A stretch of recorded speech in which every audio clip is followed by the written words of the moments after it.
मैंने कहा सर ये मुशर्रफ साहब को बहुत अरसे बाद बैठे बिठाए ये क्या याद आ गया। मैं आपका पॉइंट ऑफ व्यू जानना चाह रहा हूं कि कराची की तबाही में लसानियत एक बड़ा फैक्टर है। मुत्तहिदा कौमी मूवमेंट, पीपल्स पार्टी, ANP तमाम सियासी जमातों को जिम्मेदार ठहराया है।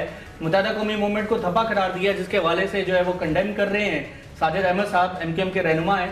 सर आप क्या समझते हैं कराची की तबाही का जिम्मेदार कौन है?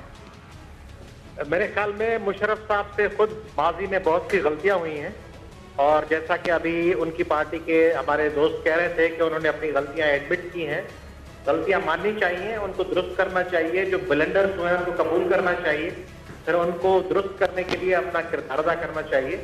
मुशर्रफ साहब ने एक तो आमरीत का जो दौर चला उसमें उन्होंने पाकिस्तान के तमाम लोगों को आपस में लड़वा दिया। उनके दौर में पाकिस्तान में टकराव पैदा हुआ, पाकिस्तान में पोलराइजेशन हुई और खुसूसन सिंध में पोलराइजेशन हुई, दूसरे सूबों में भी हुई। मगर उनकी एक बात बिल्कुल सही है जो उन्होंने कहा है कि कराची को लिसानियत ने और वायलेंस में ऐड कर रहा हूं, उसने तबाह कर दिया है। बिल्कुल सही है। देखिए हमें पाकिस्तान अब इस दौर में कौन सा चाहिए?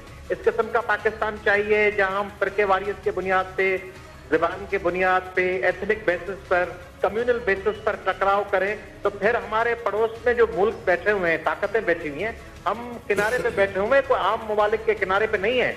हमारी एक तरफ इंडिया बैठा हुआ है, दूसरी तरफ चाइना है, दुनिया की बहुत बड़ी दो ताकतें, तीसरा अमेरिका बैठा हुआ है अफगानिस्तान में, चौथी जानिब ईरान और सऊदी अरब का जो कॉन्फ्लिक्ट है वो भी हमारे बॉर्डर पे है।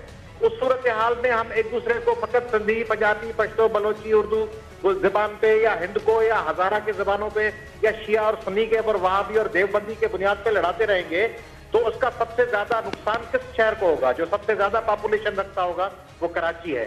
कराची में ही मल्टी एथनिक एक सिटी है जहां पे हर फिरके, हर जबान, हर कम्युनिटी के लोग रहते हैं। तो वहां